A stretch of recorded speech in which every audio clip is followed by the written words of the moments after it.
Saudara-saudari yang terkasih dalam Tuhan kita Yesus Kristus, sebelum saya memberi renungan pada hari ini, saya ingin bercerita dahulu. Kemarin di kampung tetangga saya, ada orang mati bunuh diri, minum racun.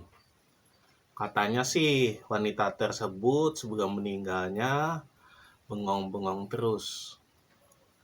Sempat didatangi pihak keluarga, lalu ditanya, apa masalahnya? Katanya, nggak ada masalah apa-apa. Tapi setelah ditelusuri, katanya wanita itu mendapatkan kabar burung dari orang, bahwa anaknya yang SMA di tanah rantau itu yang sedang menempuh pendidikan di luar, katanya udah tinggal dengan laki-laki lain di sana. Nggak tahu benar atau tidak ya. Dan kata tetangga-tetangga di sekitarnya, katanya dia halusinasi, mendapat bisikan dari setan untuk bunuh diri. Makanya dia bunuh diri minum racun. Tapi apakah benar ceritanya? Ceritanya sih nggak penting ya. Yang penting adalah apakah dia layak memperoleh keselamatan. Sedangkan kita tahu Gereja Katolik melarang adanya praktik bunuh diri karena telah mengkhianati kasih Allah kepada manusia. Bahkan tidak boleh dikuburkan secara Katolik. Lalu bagaimana dengan janji Allah sendiri tentang keselamatan?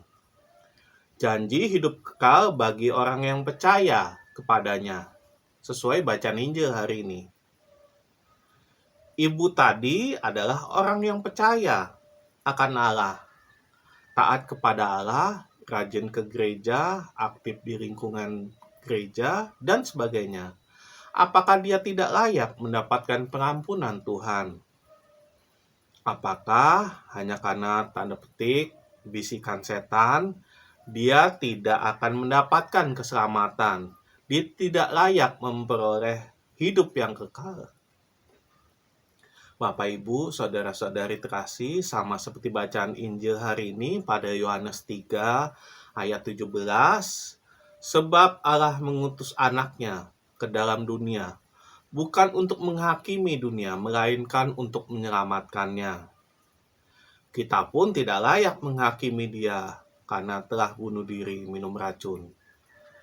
Kalau menurut aturan gereja tidak boleh dimakamkan secara Katolik, ya sudah, kuburkan saja secara biasa.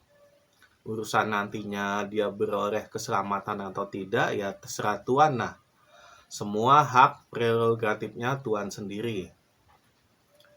Saudara-saudari yang terkasih dalam Tuhan kita Yesus Kristus, setelah membaca Injil hari ini, saya jadi berpikir, apakah saya masih perlu membuat renungan untuk minggu ini? Saya percaya penonton renungan ini adalah orang-orang yang butuh tambahan renungan sebagai bahan referensi, tambahan referensi saja sebelum atau sudah ibadat atau misa minggu Prapaskah. Dengan kata lain, emang ada penonton renungan ini yang kurang imannya, yang tidak percaya, yang masih tidak percaya akan janji Allah, akan hidup yang kekal. Kalaupun ada yang tidak percaya akan Allah, pasti di menit awal atau di sekitar menit 3-5, pasti para penonton sudah tidak bertahan dan menonton video renungan ini. Rasanya saya tidak perlu ya meyakinkan Bapak Ibu untuk percaya kepada Allah. Karena saya yakin semua penonton renungan ini pasti percaya akan janji keselamatan hidup kekal dari Allah. Bahkan mungkin saya yang perlu diyakinkan akan hal itu. Karena bicara tentang kepercayaan pasti erat kaitannya dengan keimanan seorang. Dan mungkin iman saya lebih rendah daripada iman Bapak Ibu sekalian. Siapa yang tahu? Masalahnya adalah apakah Hanya dengan percaya kita akan beroleh hidup yang kekal. Apakah cukup hanya dengan percaya kepada Tuhan, mau kita berbuat jahat atau baik, kita bisa memperoleh hidup yang kekal? Apakah cukup dengan percaya tanpa usaha apa-apa, kita bisa masuk surga?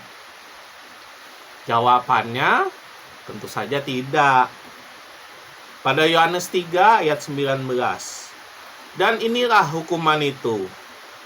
Terang telah datang ke dalam dunia, tapi manusia lebih menyukai kegelapan daripada terang, sebab perbuatan-perbuatan mereka jahat. Jadi, kegelapan itulah yang membawa manusia ke dalam hukuman, kebinasaan. Dan manusia lebih menyukai kegelapan daripada terang. Kegelapan lebih disukai karena menyenangkan dan lebih mudah mencapainya. Berbeda dengan terang yang sulit dijangkaunya. Contoh seperti tadi ya, bunuh diri. Tentu saja lebih mudah dilakukan daripada harus melewati segala permasalahan dunia, hidup di dunia ini. Atau korupsi. Lebih mudah mendapatkan uang dalam jumlah yang besar dengan waktu yang singkat ketimbang harus berjuang mengumpulkan uang dengan cara yang jujur. Atau contoh-contoh yang lain. Jadi jelas ya, percuma saja kita percaya kalau kita berjalan ke arah kegelapan. Tentu tetap saja kita tidak akan beroleh hidup yang kekal kalau kita jatuh ke dalam dasar kegelapan. Dan agar manusia dapat terus berjalan ke arah terang, karena begitu besar kasih Allah akan dunia ini, sehingga ia telah menganugerahkan anaknya yang tunggal, supaya setiap orang yang percaya kepadanya tidak binasa, melainkan beroleh hidup yang kekal. Yohanes 3 ayat 16. Karena kasih Tuhan itulah Yesus datang untuk menebus dosa-dosa umat manusia. Saudara-saudari yang terkasih, hari ini lewat Injilnya, Tuhan ingin mengingatkan kembali kepada kita untuk percaya kepada Allah. Yang tadinya percaya, makin percaya. Yang tidak percaya, menjadi percaya. Semua itu untuk apa? Agar kita beroleh hidup yang kekal. Maka dari itu, mari Bapak Ibu, saudara-saudari terkasih, marilah kembali kita menyadari bahwa kita manusia yang penuh dengan dosa, yang mempunyai kecenderungan untuk memilih jalan kegelapan. Hari ini kita diajak untuk kembali ke jalan yang terang. Maka marilah kita makin percaya, supaya kita layak beroleh kehidupan yang kekal, dan supaya menjadi nyata bahwa perbuatan-perbuatan yang dilakukan dalam Allah. Marilah kita hening sejenak, marilah kita merenung.